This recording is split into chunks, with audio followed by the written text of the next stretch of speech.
Moelleuse, parfois croquante, dorée à souhait.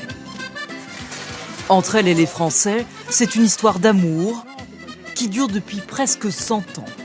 La baguette va-t-elle rejoindre la pizza au patrimoine mondial de l'UNESCO? Je pense que c'est une bonne chose, c'est toujours un plus. Ne serait-ce que, c'est reconnaître le travail des boulangers. Mon fils qui est en train de manger, je sais que si je remonte avec la baguette, il en voudra un morceau.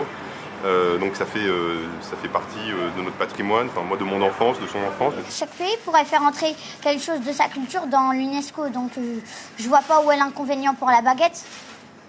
D'ailleurs, c'est vrai que c'est bien bon et que c'est un peu une spécialité en France.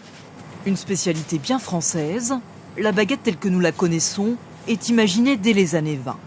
Les gros pains de campagne n'ont plus la cote, place à une production plus moderne.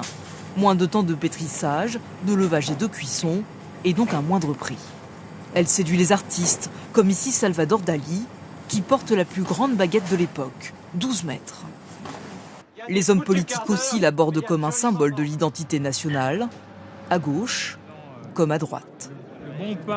Cet artisan boulanger en vend des centaines chaque jour. La baguette fait sa fierté. On va participer au rayonnement de la France et à la gastronomie française, puisque ça va s'inscrire comme un élément à part entière de la gastronomie française. Mais au fait, qu'est-ce qui fait au juste une bonne baguette? Là, par exemple, vous avez une très belle tradition.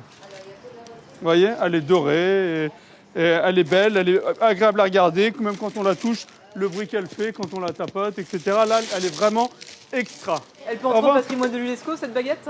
Celle-ci, sûr et certain, elle pourra. La demande devrait être déposée prochainement par la Confédération nationale de la boulangerie-pâtisserie française, de quoi ravir les 12 millions d'amateurs journaliers de baguettes pas trop cuites.